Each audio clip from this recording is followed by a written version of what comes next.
హైదరాబాద్ జీడిమెట్ల హత్య కేసులో సంచలన విషయాలు వెలుగులోకి వచ్చాయి. ప్రియుడితో కలిసి తల్లిని అడ్డు తొలగించుకునేందుకు స్కెచ్ వేశారు. ఇంట్లో అంజలి పూజ చేస్తుండగా వెనుక నుండి దాడి చేశాడు తేజశ్రీ ప్రియుడు శివ. శివ తమ్ముడు కత్తితో పీక కోశాడు. మృతురాలు అంజలి చాకలి ఐలమ్మ ముని మన్వరాలుగా గుర్తించారు. తేజశ్రీకి శివ 8 నెలల క్రితం ఇన్స్టాగ్రామ్ లో పరిచయమైంది. వారం క్రితమే బాలిక ప్రియుడు శివతో కలిసి వెళ్లిపోయింది. 3 రోజుల క్రితమే తిరిగొచ్చింది. 10వ తరగతిలోనే ప్రేమ ఏంటని ప్రశ్నించినందుకు తల్లిని కడతీర్చింది కూతురు. తన చెల్లెల్ని చంపిన వారిని కఠినంగా శిక్షించాలని మృతురాలి సోదరి శోభ కోరుతుంది.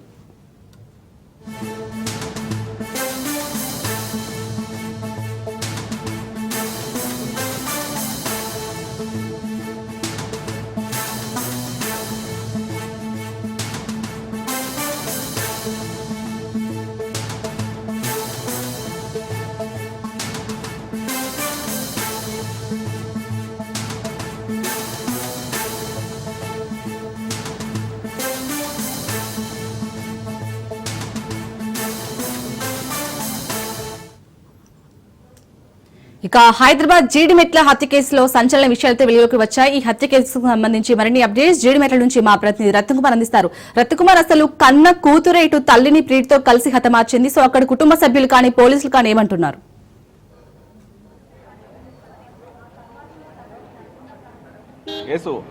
ఇప్పటి వరకు అనేక ఇన్సిడెంట్లను వరుసగా చూస్తూ వస్తున్నాము. కట్టుకున్న భార్యలు కొత్తగా పెళ్లైన తర్వాత భర్తలను ఏ రకంగా కడతీర్చారు అనేది వరుస ఇన్సిడెంట్స్ అనేవి చోటు చేసుకుంటూనే ఉన్నాయి. అయితే ఇప్పుడు ఊహించని ఒక దారుణం చోటు చేసుకుంది. కన్న కూతురే కన్న తల్లిని స్వయంగా తన ప్రేమిస్తున్నటువంటి యువకుడితో కలిసి అత్యంత కిరాతకంగా హత్య చేయించినటువంటి ఘటన జీడిమెట్ల పోలీస్ స్టేషన్ పరిధిలోని లాల్ బహదూర్ నగర్ లో చోటు చేసుకుంది. ప్రజెంట్ మనం ఇన్సిడెంట్ జరిగినటువంటి ఆ నివాసం దగ్గర ఉన్నాం. ప్రజెంట్ మనకు వెనకాల కనిపిస్తున్నటువంటి ఏదైతే హౌస్ ఉందో ఇక్కడికి గత 3 నెలల క్రితము అటు అంజలి అనేటువంటి 39 సంవత్సరాల మహిళ తన 2 పిల్లలతో కలిసి ఇక్కడికి వచ్చింది. సో ఇక్కడికి వచ్చిన తర్వాత వాళ్ళు 3 నెలల నుంచి ఇక్కడే ఉంటున్నారు. అయితే ప్రస్తుతం 16 ఏళ్ల ఎవరైతే తేజశ్రీ అనేటువంటి కుమార్తె ఉందో ఆమె తన ఇటు ఇన్స్టాగ్రామ్ ద్వారా శివానే యువకుడితో పరిచయాన్ని ఏర్పాటు చేసుకుంది. ఆ యువకుడితో పరిచయం ఏర్పడిన అనంతరం ఆమె తనతో గత కొంతకాలం నుంచి ప్రేమయాణాన్ని కొనసాగిస్తూ వచ్చింది. ప్రేమయాణాన్ని కొనసాగిస్తూ వచ్చిన నేపథ్యంలోనే రీసెంట్ గా 19వ తేదీన అతనితో కలిసి అతను గత కొన్ని రోజుల క్రితం శివానే యువకుడితో ఇక్కడ నుంచి ఇంటి నుంచి పరారవటం జరిగింది. సో పరారవడంతో ఆమెను వెతికేందుకు అటు పోలీస్ స్టేషన్లకు ఆశ్రయించింది. పోలీసులను ఆశ్రయించిన తర్వాత పోలీసులు ఫిర్యాదు తీసుకొని ఆమె ఆచూకీ అప్పగించిన తర్వాత ఇటు తల్లి ఎవరైతే అంజలి ఉన్నారో మృతురాలు ఆమెకు అలాగే కూతురు తేజశ్రీకి ఇద్దరికి మధ్య మనస్పర్ధలు అనేవి ఏర్పడ్డాయి. ఈ క్రమంలోనే ఎట్లాగైనా సరే తల్లిని చంపించాలన్నటువంటి ఒక కుట్రకు ప్లాన్ చేసింది కూతురు తేజశ్రీ. ఈ క్రమంలోనే నిన్న తన ప్రియుడైనటువంటి శివను కట్టంలో నివాసం ఉంటాడు. అతను ఇంటర్మీడియట్ చదువుతున్నట్లు కూడా పోలీసులు తెలియజేస్తున్నారు. అతన్ని పిలిపించి అతనితో పాటు శివనికి ఫోన్ చేయడంతో శివతో పాటు అతను తన యొక్క సోదరుడు యశ్వంతుని తీసుకొని లాల్ బహదూర్ నగర్ చేరుకున్నాడు తేజశ్రీ ఉన్నటువంటి నివాసం దగ్గరికి.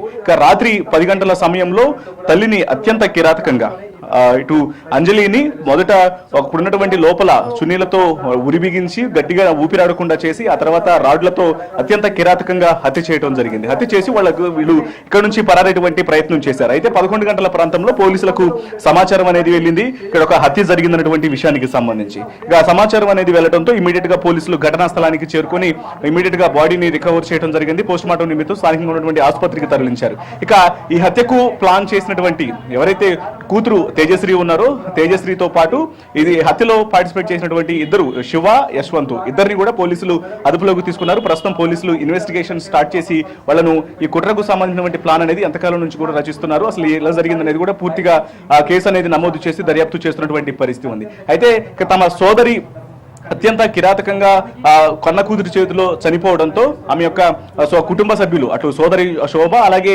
ఇద్దరు కూతురు ఉన్నారు అంజలికి. అందులో తేజశ్రీ యొక్క హత్యకు ప్లాన్ చేస్తే మరొక కూతురు ఎవరైతే ఇంకొక కూతురు ఉన్నారో ఆమె ప్రస్తుతం తల్లిని కోల్పోయినటువంటి బాధతో వెలిపిస్తున్నటువంటి పరిస్థితి ఉంది. సో ఈ వ్యవహారం అంతా కూడా ప్రస్తుతం షాకింగ్ గా మారింది. కన్న కూతురే తల్లిని అత్యంత కిరాతకంగా ప్రియుడితో కలిసి సంహరించడం అనేది ఈ మధ్య కాలంలో చాలా పెను సంచలనంగా భావించాల్సినటువంటి పరిస్థితి ఏర్పడింది. ఇన్సిడెంట్ మీద ప్రస్తుతం పోలీసులు పోలీసులు కేసు నమోదు చేసి దర్యాప్తు చేస్తున్నారు. ఇక ఇమీడియట్ గా ఎప్పుడైతే ఈ ఇంటికి మర్డర్ జరిగినటువంటి విషయం తెలిసిన తర్వాత కొద్దిసేపటి క్రితమే స్థానికంగా ఉన్నటువంటి బాలనగర్ డీసీపీ ఘటనా స్థలానికి చేరుకున్నారు. ఘటనా స్థలాన్ని పరిశీలించి ఆయన పూర్తిగా క్లూస్ టీమ్ స్థాయితో సహిన ఆధారాలను కూడా సంపాదించడం జరిగింది. మరోవైపున ఇటు ముగ్గురు నిందితులను కూడా అదుపులోకి తీసుకొని కేసు దర్యాప్తును ప్రారంభించారు. శాలిని, రత్నకుమార్, మీరు అన్నట్టు ఇప్పుడు ఎవరైతే చనిపోయారో అంజలికి 2 కూతురు అంటున్నారు. మరి నిన్న ఈ ఘటన జరిగినప్పుడు తేజశ్రీ వాళ్ళ చెల్లెలు ఏమంటుంది అసలు?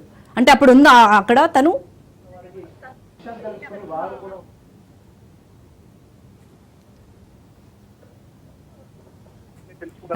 ఆమె ఇక్కడ లేకపోయిన కారణంగానే దాన్నే సరైనటువంటి సమయంగా భావించి పెద్ద 10th క్లాస్ కంప్లీట్ చేసుకొని 10th క్లాస్ చేసుకొని 10th క్లాసులు స్టార్ట్ చేయాల్సి ఉంది. ఆమె వయసు 16 సంవత్సరాలుగా తెలుస్తోంది. సో ఆమె ఇంటర్మీడియట్ చదువుతున్నటువంటి శివతో కలిసి, అంటే చాలా చిన్న వయసు వీళ్ళది, చాలా క్షణికావేశం. అసలు వీళ్ళిద్దరు యొక్క పరిచయం కూడా గత 6 నెలల క్రితమే వీళ్ళిద్దరూ ఇన్స్టాగ్రామ్ ద్వారా వీళ్ళు పరిచయం అయ్యారన్నటువంటి విషయం తెలుస్తోంది. మరోవైపు అనేక జల్సాలకు అలవాటు పడినటువంటి శివ మరోవైపు తను ఇంటర్మీడియట్ చదువుతూనే సాయంత్రం వేళలో డీజే కార్యకలాపాల్లో పాల్గొంటూ ఉంటాడన్నటువంటి విషయం కూడా తెలుస్తుంది. వీటన్నిటికి సంబంధించి కూడా తను ఇదంతా కూడా ఒక చిన్న వయసులో ఉన్నటువంటి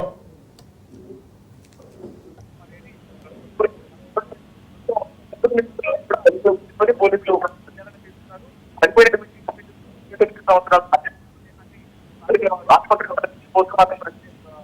ఆసుపత్రికి తరలించి పోస్ట్ మార్టం ప్రక్రియ ప్రారంభించారు. ఏదేమైనప్పటికీ ఈ యొక్క ఇన్సిడెంట్ లో ఖచ్చితంగా నిందితులందరికీ కూడా కఠిన శిక్ష పడాలంటూ కూడా ఇటు వాళ్ళ కుటుంబ సభ్యులందరూ కూడా తెలియజేస్తూ ఉన్నారు. రత్నకుమార్, అలాగే ఇప్పుడు మృతురాలు అంజలి ఎవరైతే ఉన్నారో తను చాకలి ఐలమ్మ ముని మన్మరాలుగా గుర్తించారు. సో మరి అక్కడ కుటుంబ సభ్యులు ఏమంటున్నారు? అసలు ఈ అమ్మాయి కనీసం 10th క్లాస్ కూడా కాలేదు మీరు చెప్పినట్టు. సో తేజశ్రీ వాళ్ళ చెల్లెలతో ఎప్పుడైనా ఏమైనా డిస్కస్ చేసేదా? తేజశ్రీ వాళ్ళ చెల్లెలు ఏమంటుంది మెయిన్ గా?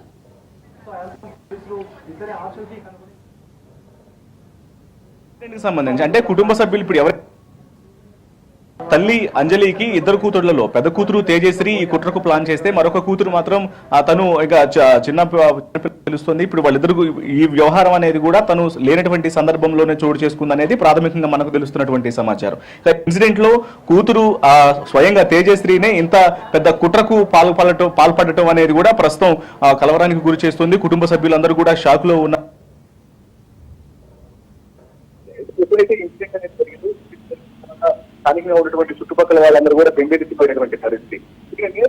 స్వయంగా కన్న కూతురు ఈ రకమైనటువంటి సాధనానికి పడటం అనేది ప్రతి ఒక్కళ్ళని కూడా కలవరానికి గురి చేస్తుంది. వాస్తవానికి జరిగినటువంటి ఇన్సిడెంట్ ఎప్పుడైతే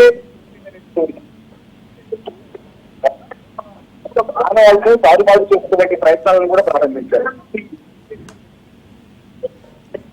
కూడా కలెక్ట్ చేయడం జరిగింది. ఇందులో గుర్తించారు. మరి ఇద్దరు అలాగే తన సోదరుని యొక్క పాత్రను గురించి వీళ్ళు ముగ్గురు కలిసే ఈ రకమైనటువంటి హత్యకు పాల్పడినటువంటి విషయాన్ని ఐడెంటిఫై చేశారు. అయితే ప్రస్తుతం చిన్న కూతురు ఖచ్చితంగా తను హత్యకు పాల్పడినటువంటి అక్క తేజశ్రీకి అలాగే ఇద్దరు నిందితులు ఎవరైతే ఉన్నారో శివ, యశ్వంత్ వాళ్ళకు కూడా కఠిన శిక్ష పడాలనేది చిన్న కూతురు తెలియజేస్తున్నటువంటి మాట. ఆమెతో పాటు వారి యొక్క సోదరి శోభ అనేటువంటి సోదరి సైతం ఖచ్చితంగా ముగ్గురు నిందితులను కఠినంగా శిక్షించాలంటూ ఆమె సైతం తెలియజేస్తుంది. ప్రస్తుతం ముగ్గురిని అదుపులోకి తీసుకున్నారు. వాళ్ళను అరెస్ట్ చేసి రిమాండ్ కు తరలించేటువంటి అవకాశాలు ఉంటాయి. ఫర్దర్ ప్రొసీడింగ్స్ అన్ని పోలీసులు ఫాలోఅప్ చేస్తున్నారు. అలాగే రత్నకుమార్, ఇప్పుడు మీరు ఎక్కడైతే ఇన్సిడెంట్ జరిగిందో అక్కడే ఉన్నారు. సో చుట్టుపక్కల వారు ఏమంటున్నారు దీని గురించి? ప్రస్తుతం ఒకసారి ఇన్సిడెంట్ జరిగినటువంటి మొత్తం కూడా బిఎల్ఎన్ నగర్ కాలనీకి సంబంధించి మనకు ఇప్పుడు ఇక్కడ కనిపిస్తున్నటువంటి విజువల్స్ లో కనిపిస్తున్నది ఇన్సిడెంట్ జరిగినటువంటి నివాసం ఇదైతే. చుట్టుపక్కల ఉన్నటువంటి కాలనీ ఒకసారి మనం పరిశీలించినట్లయితే ఎక్కడికక్కడ చుట్టుపక్కల ఉన్న వాళ్ళందరూ కూడా షాక్ లో ఉన్నటువంటి పరిస్థితే ఉంది. ఎందుకంటే ఎప్పుడైతే కన్న కూతురు ఇలా స్వయంగా కన్న తల్లిని కడతేర్చింది తన ప్రియుడితో కలిసి, అలాగే తను కేవలం 16 సంవత్సరాల మైనరు యువతి, తను సోదరి ఈ రకమైనటువంటి కార్యకలాపాలకు పాల్పడటంతో చిన్న కూతురు షాక్ లోనే ఉంది. అలాగే ఆ కుటుంబ సభ్యులు షాక్ గురయ్యారు. మరోవైపు ఇక్కడ ఒకసారి ఇన్సిడెంట్ స్పాట్ లో చూసుకున్నట్లయితే చుట్టుపక్కల ఎవరైతే స్థానికంగా ఉన్నటువంటి నిర్వాసితులు ఉన్నారో వాళ్ళందరూ కూడా ఒక్కసారిగా భయాందోళనకు గురైనటువంటి అంటే వీళ్ళు కేవలం 3 నెలల క్రితమే వచ్చారు కాబట్టి వచ్చినటువంటి 3 నెలల కాలంలోనే ఇలాంటి ఒక ఘటన అనేది చోటు చేసుకుంటుందనేది వాళ్ళు ఎక్స్పెక్ట్ చేయలేదు. సో అటువంటి జరగడానికి సంబంధించి కూడా వాళ్ళందరూ కూడా భయాందోళనలో ఉన్నటువంటి పరిస్థితి ఉంది. ఇక ఈ అపార్ట్మెంట్ వీళ్ళు గ్రౌండ్ ఫ్లోర్ లో ఉంటూ ఉన్నారు. ఇది G+1 గా ఉన్నటువంటి బిల్డింగ్ ఇది. ఇందులో ఉన్నటువంటి పైన నివాసించే వాళ్ళందరూ కూడా ఇళ్లను వదిలి తమ సన్నిహితుల నివాసాలకు వెళ్ళినటువంటి సిచ్యువేషన్ ప్రజెంట్ ఇక్కడ కనిపిస్తోంది. రైట్ రత్నకుమార్, అసలు పోలీసులు ఏమంటున్నారు మరి ఈ ఘటనపై? అయితే ఇన్సిడెంట్ సంబంధించి ప్రస్తుతం ఎప్పుడు పోలీసులు కేసు నమోదు చేయడం దర్యాప్తును ప్రారంభించారు. ముగ్గురు నిందితులను స్థానికంగా ఉన్నటువంటి ఇన్స్పెక్టర్ తో పాటు బాలనగర్ డీసీపీ చేసుకున్నారు. పోలీసులు కూడా వాళ్ళు ఇక్కడికి చేరుకున్నారు. పత్రిక అలాగే ఉపయోగించినటువంటి వస్తువులు ఏవైతే ఉన్నాయో అన్నిటికీ కూడా సీజ్ చేశారు. ముగ్గురు నిందితులు అదుపులోకి తీసుకొని కేసు దర్యాప్తు అనేది ప్రారంభించారు. ఇప్పటికే తేజశ్రీకి శివకు ఏ రకంగా పరిచయం ఏర్పడింది, 9వ తరగతి పూర్తి చేస్తున్నటువంటి ఆమెకు అంటే ముఖ్యంగా మొబైల్ లో వాళ్ళిద్దరి మధ్య జరిగినటువంటి సంభాషణలకు సంబంధించి ఎంతకాలం నుంచి వీళ్ళిద్దరి మధ్య ఈ ప్రేమ వ్యవహారం అనేది నడుస్తుంది అనేటువంటి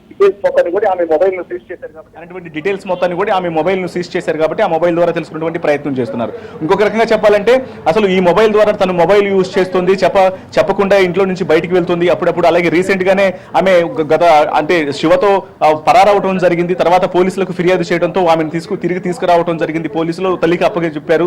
ఈ క్రమంలోనే ఇద్దరి మధ్య వాగ్వాదం అనేది చోటు చేసుకున్నటువంటి పరిస్థితి ఉంది. కాబట్టి సో వీటన్నింటినీ కూడా ప్రస్తుతం పోలీసులు తమ దర్యాప్తులో ఇన్వెస్టిగేషన్ చేస్తున్నటువంటి పరిస్థితి ఉంది. ముగ్గురు నిందితుల యొక్క పాత్రకు సంబంధించి అసలు తేజశ్రీ శివకు మధ్య ఉన్నటువంటి పరిచయాన్ని ఆరాధిస్తున్నారు. జరిగినటువంటి హత్య మీద ఎవిడెన్స్ మొత్తాన్ని కలెక్ట్ చేస్తూనే వాళ్ళను క్వశ్చనరీ అనేది ప్రారంభించడం జరిగింది. ఇందులో సహకరించినటువంటి వ్యక్తి ఎవరైతే ఉన్నారో సోదరుడు యశ్వంత్, శివ వాళ్ళ సోదరుడు యశ్వంత్ ను కూడా క్వశ్చన్ చేస్తూ ఉన్నారు. ముగ్గురు నిందితులకు కూడా కఠిన శిక్ష విధించాలని ఒకవైపున కుటుంబ సభ్యులు కోరుతున్నారు. పోలీసులు సైతం తమ పనిని తాము ప్రారంభించారు. Right, thank you Ratnakumar. అయినప్పటికీ కూడా ఉంది అంటూ కూడా స్థానికులు చెప్తున్నారు. ఒకసారి ఇల్లంతా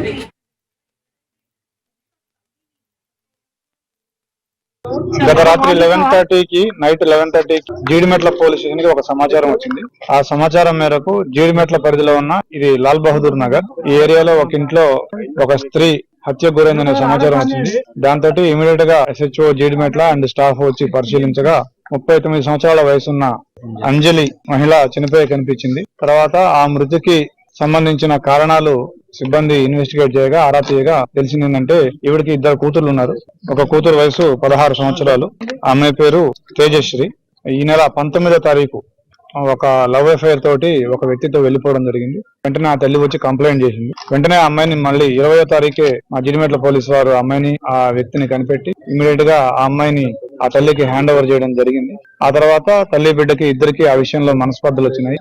ఆ అమ్మాయి తేజశ్రీ ఎవరైతే ఉందో ఆ అమ్మాయి తల్లిని ఎట్లాగైనా అడ్డు తొలగించుకోవాల్సిందే, ఆ అబ్బాయిని పెళ్లి చేసుకోవాలంటే అని చెప్పేసి ఆ అబ్బాయి ఎవరైతే ఆ అమ్మాయి ప్రేమించిన అబ్బాయి ఉన్నాడో శివ, ఇతను కట్టంగూరులో ఉంటాడు, నల్గొండ జిల్లా. ఆ శివాన్ని పిలిచి తన తల్లిని హత్య చేయవలసిందిగా పురికొల్పింది. దాంతో శివ యశ్వంత్ అనే వాళ్ళ తమ్ముడిని కూడా తీసుకొని వచ్చి వాళ్ళిద్దరూ కలిసి ఈవిడ్ని చున్నీతోటి గొంతుకి బిగించి చంపడం జరిగింది.